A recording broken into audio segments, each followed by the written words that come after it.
మాటలు మనం జ్ఞాపకం చేసుకుంటాం. దేవుని పరిశుద్ధ లేఖనంలో నుంచి దేవుని యొక్క వాక్యం నిమిత్తమే మనం ప్రార్థన చేసుకున్నాం. ఈ సమయంలో దేవుని యొక్క సహాయాన్ని మనం తీసుకున్నాం.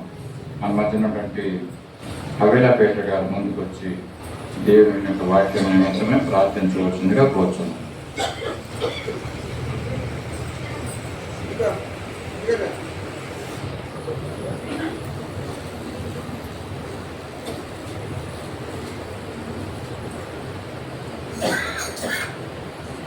ప్రార్థించుకున్నానండి. స్తోత్రము మహాగణుడ నాయనా, నీకు వందనాలు ప్రభు, నీకు స్తోత్రాలు. నా దేవానికి స్తోత్రాలు నాయన.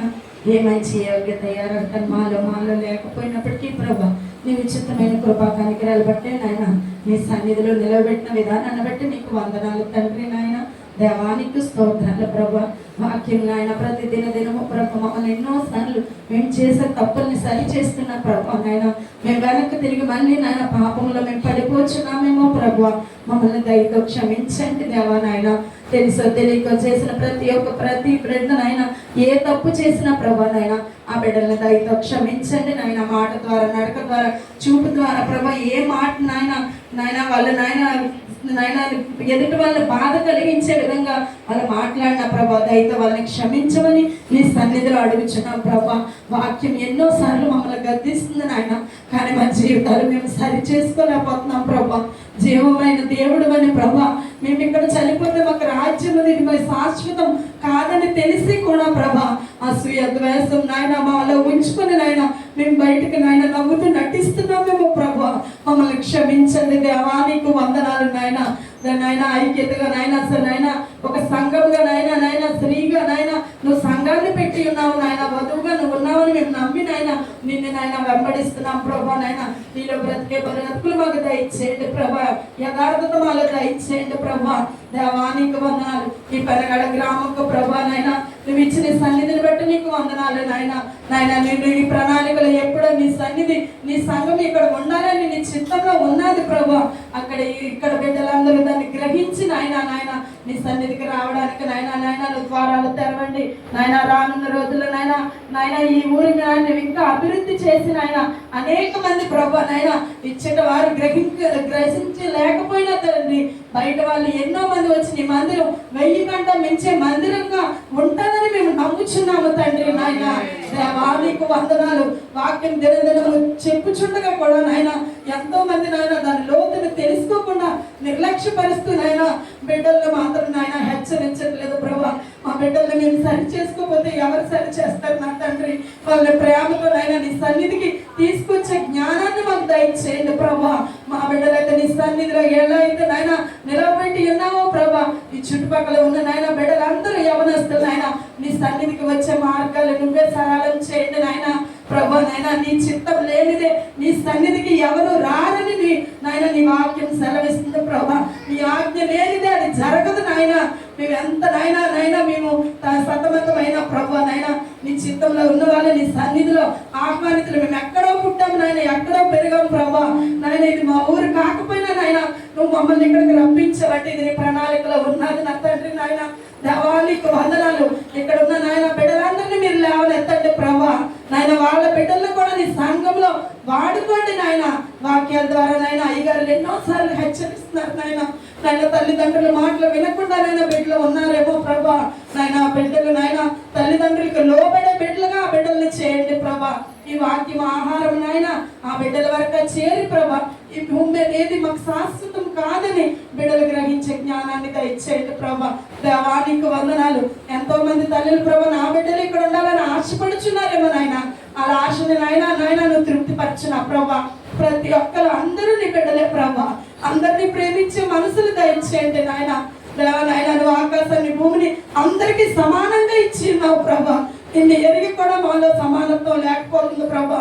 మమ్మల్ని మేము ఇంకొకసారి సరి చేసుకుంటూ నీ వాక్యంతో నాయన ఆత్మీయ ఆహారం నాయన ప్రతి ఆదివారం మేము వస్తున్నామంటే వచ్చి వెళ్ళిపోయి నాయన శారీరక ఆహారం తినడం కాదు కానీ ప్రభా, నువ్వు చెప్పే వాక్యం మా హృదయంలో నాటబడి నాయన మా జీవితాలను సరి చేసుకునే బ్రతుకులు మాకు దయచేయండి నాయన.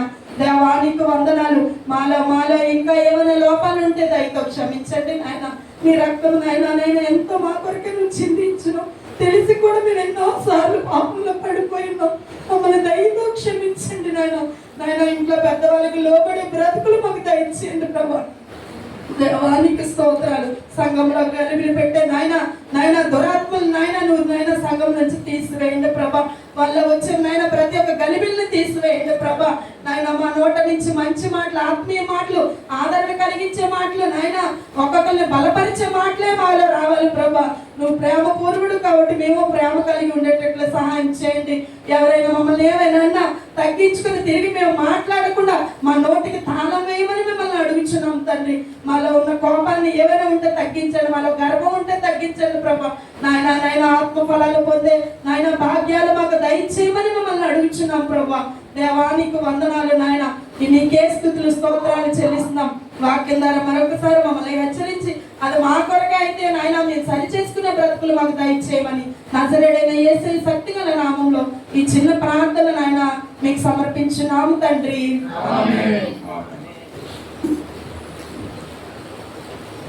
ప్రార్థన చేసిన వీరందరూ కూడా మనం తెలియజేస్తున్నాం.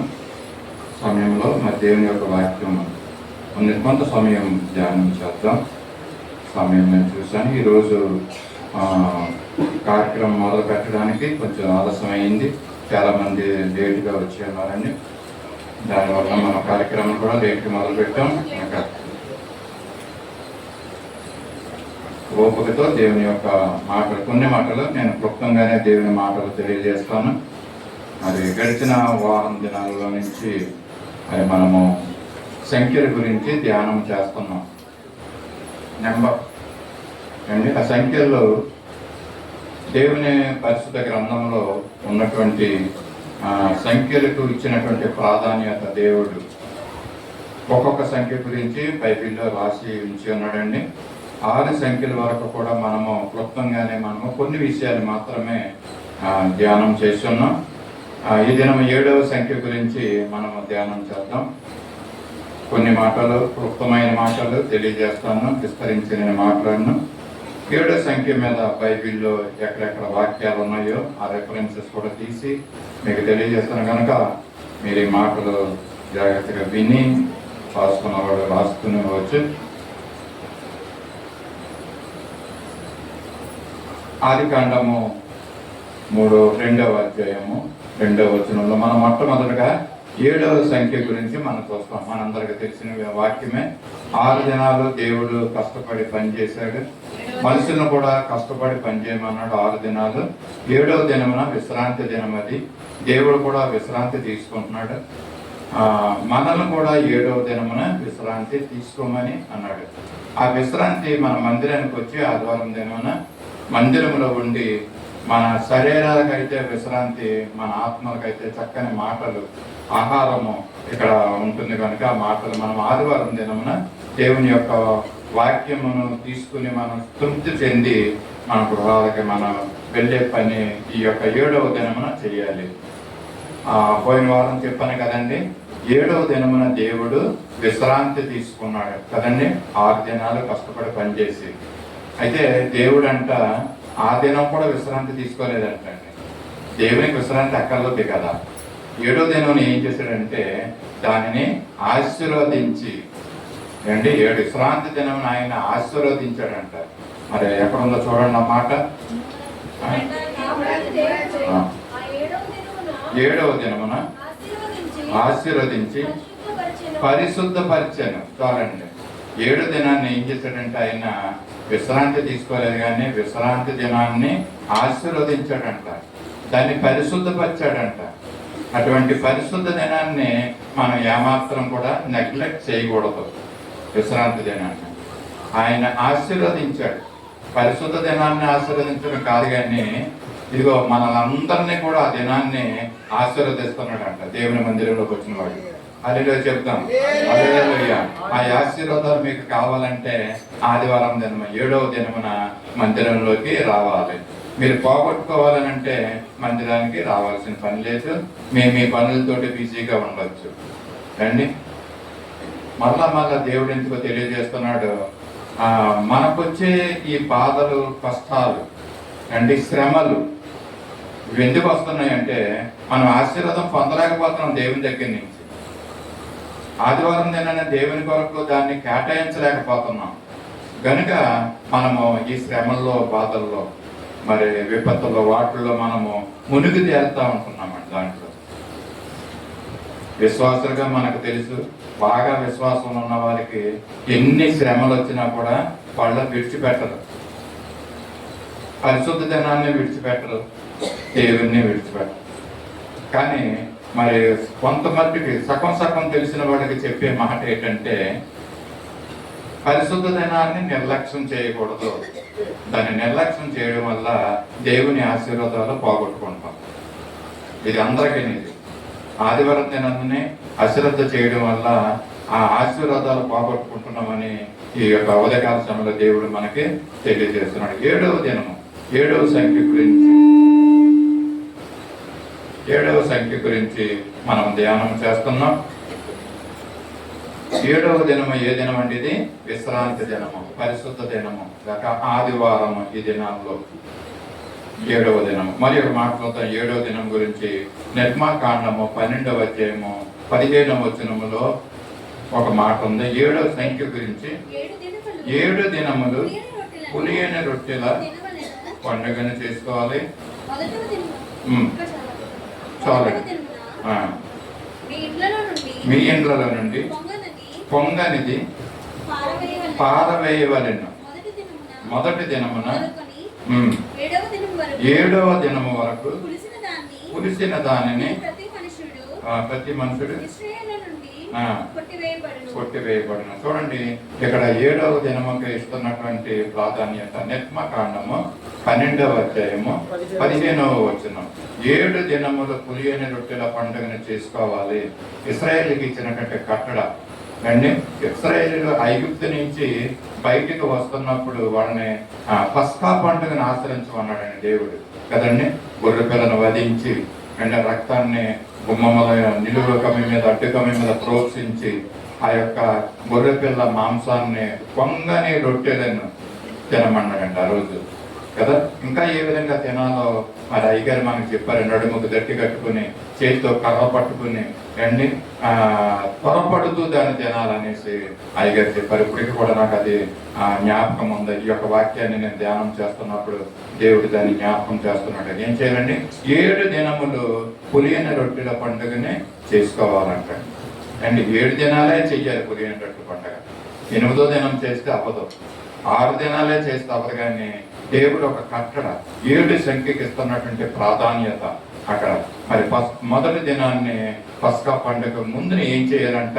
వాళ్ళ గృహాల్లో పులిసినది ఏది కూడా ఉంచకూడదంట. దాన్ని బయట పారవేయాలంట. ఆ దినాన్ని పులిసినది ఎవరన్నా తింటే ఇశ్రాయేలులో నుండి వాళ్ళని ఏం చేయాలంట? కొట్టివేయాలంట. వాడు ఇంక ఇశ్రాయేలుడు కాదనమాట కదా. 7 సంఖ్య 7వ దినమున మరి ఈ యొక్క పస్కా పండుగ చేసుకున్న తర్వాత 7 దినాలు పులియని రొట్టెల పండుగల్ని వాళ్ళు చేసుకోవాలంట. మరి యొక్క వాక్యం 7 సంఖ్య గురించి మరొక మాట చూద్దాం. లేవికాండము 16వ అధ్యాయము 29వ వచనము. 7 సంఖ్య మీద ఉన్నటువంటి వాక్యాలు, సందర్భాలు మీకు గుర్తు చేసి ఈ దినాన్ని యొక్క ప్రసంగం ముగించాలని నేను అనుకున్నాను. లేవికాండం 16వ అధ్యాయము 29వ వచనం. ఇది మీకు నిత్యమైన కట్టడ. మీ మధ్య నుండి పరదేశులు కానీ మీరందరూ 7వ నెలలో 10వ నాడు ఏ పని చేయక మిమ్మల్ని మీరు దుఃఖపరచుకోవాలి. ఇంకా చూడండి, అక్కడ ప్రాయశ్చిత్త దినం అని ఉంటుందండి అండి. ప్రాయశ్చిత్తార్థ దినం. ఆ దినమున పరదేశులు పని చేయకూడదు. ఇక్కడ లేవికాండం 16వ అధ్యాయము 29లో ఇశ్రాయేలు ప్రజలకి ఇది నిత్యమైన కట్టడ అండి. మీరు మరియు మీ మధ్యలో ఉన్న పరదేశులు కూడా మీరందరూ ఎప్పుడంటే అది 7వ నెలలో ప్రాయశ్చిత్తార్థ దినాన్ని ప్రకటించుకోవాలి. దీన్ని పాటించాలి. ఆ దినాన్ని పరదేశులు కూడా ఇప్పుడు పని చేయకూడదు అండి. ప్రాయశ్చిత్తార్థ దినం బైబిల్లో ఉన్నటువంటి 7 సంఖ్య అండి. అలాగే 7 పండగలు ఉన్నాయంటండి బైబిల్లో కదా. మనకి తెలిసిన జ్ఞాపకం వస్తున్నాయి, కొన్ని పండుగలు గుర్తుంటాయి మనకి కదా. ఆ 7 పండుగలు బైబిల్లో నుంచి మనం చూస్తాం. పస్కా పండుగ ఇప్పుడే మనం చెప్పుకున్నాం. కదండి, పస్కా పండుగ. అలాగే లేవియ కాండము 23వ అధ్యాయము 5వ వచనంలో ఈ పండుగలను మనం చూస్తూ ఉంటున్నామండి. వరుసగా లేవు కానీ అక్కడక్కడ ఉన్నాయి. ఈ పండుగల పేర్లు నేను చెప్తాను, చదవకర్లేదు. అది మొట్టమొదటిగా పస్కా పండుగ, రెండోది పొంగని రొట్టెల పండుగ. 7 దినాలు ఇప్పుడు చేయాలని మనం 23వ అధ్యాయము 6వ వచనం ఈ మాట పొంగని రొట్టెల పండుగ గురించి ఉందండి. మూడోది ప్రథమ ఫలాల పండుగ. ప్రథమ ఫలాల పండుగ లేవి కాండం 23వ అధ్యాయము 10వ వచనంలో ఈ ప్రథమ ఫలాల పండుగ అని ఉందండి. మరి నేను చిన్నప్పుడు చూస్తుంటే ఆ యొక్క గుడికి ఆరాధనకి మందిరానికి నేను వెళ్తున్నప్పుడు నాకు ఇప్పటికీ జ్ఞాపకం ఉంది. అది విలేజ్, పల్లెటూరు అండి. అది ఆ యొక్క మందిరానికి ప్రథమ ఫలాలు తీసుకొచ్చేవారండి. వాళ్ళు పండించిన పంటలో మొదటి పననే దేవుని మందిరానికి తీసుకురావాలంట అండి. అలాగే మరి ఆ యొక్క కోడి పిల్లల్ని ఆయన మొదట కోడి పిల్లల్ని తీసుకురావడం, కోళ్ళు తీసుకురావడం, అలాగే గుడ్డులు తీసుకురావడం. ఇక్కడ కూడా నేను చూశాను, ఎవరో కొంతమందిని కోడి గుడ్డుని తీసుకొచ్చి ఇక్కడ అయ్యారు పాత వేయించి తర్వాత అది అయిపోయిన తర్వాత కదండి. ఇవి ప్రథమ ఫలాలు కదండి, ప్రథమ ఫలాల పండుగ అంటాడు. మనం మర్చిపోయాం దాన్ని, అన్ని విషయాలు మర్చిపోయాం మనం అండి. మరి దేవుని మందిరానికి రావడానికే కష్టమైపోతుంది మనకి. ఇంకా అలాంటి ఇప్పుడు ప్రథమ ఫలాలు తీసుకొచ్చి ఏం పెడతాం ఇక్కడ మనం? ఒకవేళ దేవుడిని అశ్రద్ధ చేస్తున్నామో దేవుడు మనకి మరొకసారి జ్ఞాపకం చేస్తున్నాడు ఈ విషయం అండి. రెండవది, మూడవది 7 వారాల పండుగ అంటండి. అది లేవి కాండం 23వ అధ్యాయము 15వ వచనంలో ఉంది. 7 పండుగలు. 7 పండుగల్లో 4వ పండుగ 7 వారాల పండుగ అంటండి. అలాగే వారానికి 7 రోజులు ఉంటుంది. 7 వారాల పండగ ఇది ఎలాగంటే వారానికి 7 రోజులు కాబట్టి 7 వారాలు ఎంత అవుతుందండి? 7 × 7 49 రోజులు అండి. ఈ పండగ నేను 7 వారాలు చెయ్యాలంట. 7 రోజులు కాదు, 7 వారాల పండుగ అంటండి దీని పేరు అండి. 7 49 రోజులు ఈ పండుగను చెయ్యాలి. 50వ రోజు వచ్చింది.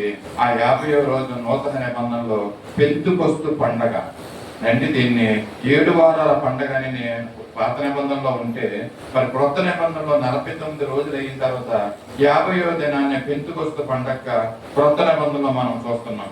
5వ పండగను మనం చూద్దాం. అది శృంగ ధ్వనుల పండుగ అంటాడు. శృంగ ధ్వనుల పండుగ లేక దీన్ని బోరల పండుగ అని కూడా అంటా ఉంటారు పాత నిబంధన గ్రంథంలో. 7 పండుగలు. 7 పండుగల్లో 5వ పండుగ శృంగ ధ్వనుల పండుగ. ఇది బోరల పండుగ అంటే బోరల పండుగ వచ్చింది కాబట్టి మనం గుర్తు చేసుకోవాలి కొంతమంది వ్యక్తుల్ని అండి. బైబిల్ గ్రంథంలో నుంచి బోరల కూలి అన్ని యుద్ధాలు చేసినటువంటి వ్యక్తులు యెహోషువ. ఇంకా రెండో యాజకులు బోరలు ఊదారు. ఎక్కడది? యేహోషువ గురించి కదా. యేహోషువ టైంలో యాజకులు బోరలు ఊదారు, మనుషులు ఊదలేదండి కదా. మరి రెండో సన్నివేశం కూడా ఉంది. బోరల ఊది యుద్ధానికి వెళ్ళిన వాడు గిద్యోనీయుడి మీద. మరి గిద్యోను మరి యుద్ధానికి వెళ్ళినప్పుడు ఇక్కడ గిద్యోను బోరలు ఊదారండి. ఇక్కడ ఉన్నటువంటి మనుషులు బోరలు ఊదారు, సైనికులు బోరలు ఊదారు. యోసువ టైంలో మరి అక్కడ ఉన్నటువంటి ఇశ్రాయేలీయులు యుద్ధానికి వెళ్ళిన ఇశ్రాయేలీయులు బోరలు ఊదలేదు, అక్కడ యాజకులు బోరలు ఊదారండి.